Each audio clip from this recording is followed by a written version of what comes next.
Hello, ഇന്നത്തെ video ഞാൻ use ചെയ്ത പ്രൊഡക്റ്റിൻ്റെ റിവ്യൂ പറയാനാണ്. അപ്പോൾ എൻ്റെ വീഡിയോ ആദ്യമായിട്ടാണ് കാണുന്നതെങ്കിൽ ഒന്ന് സബ്സ്ക്രൈബ് ചെയ്യാൻ മറക്കല്ലേ. ഇതാണ് ഞാൻ യൂസ് ചെയ്ത സീറ്റാഫിൽ ജെൻറ്റിൽ ഫേസ് ക്ലെൻസർ. ഇത് dry to normal and sensitive skin എന്നാണ് പറഞ്ഞേക്കണേ. ഞാൻ യൂട്യൂബിൽ കുറേ പോസിറ്റീവ് വീഡിയോ കണ്ടിട്ടാണ് ഈ സാധനം ഞാൻ ഓൺലൈനിൽ കൂടെ പർച്ചേസ് ചെയ്തത്. കഴിഞ്ഞ മാസം ഞാനിത് യൂസ് ചെയ്തു, നൈറ്റ് യൂസ് ചെയ്തു. പിറ്റേ ദിവസം മോർണിംഗ് ആയപ്പോൾ എൻ്റെ സ്കിൻ മുഴുവൻ കുരു വന്നു, അതായത് 2 കവിളിലും നെറ്റിയിലും. ഇതിൻ്റെ തന്നെയാണോ എന്ന് ഉറപ്പിക്കാൻ വേണ്ടി ഞാൻ ഇന്നലെ നൈറ്റും ഇത് യൂസ് ചെയ്തു. ഇന്ന് മോർണിംഗ് ആയപ്പോൾ എൻ്റെ ഫേസിൽ ഇതേപോലെ ചെറിയ ചെറിയ ചെറിയ തരി കുരുക്കൾ വന്നിരിക്കുകയാണ്. നിങ്ങൾക്ക് കണ്ടാൽ മനസ്സിലാവോ എന്ന് എനിക്കറിയില്ല. അപ്പടിതേ തരിതരിന്നുള്ള കുരുക്കളാണ്.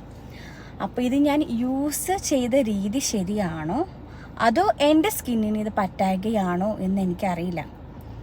ഇത് യൂസ് ചെയ്തിട്ട് നിങ്ങൾക്ക് ആർക്കെങ്കിലും ഇങ്ങനെ ഒരു ഇഷ്യൂ വന്നിട്ടുണ്ടെങ്കിൽ ഒന്ന് കമൻറ്റ് ചെയ്യണേ. അപ്പോൾ ഇത്രേ ഉള്ളൂ വീഡിയോ. Tata bye bye.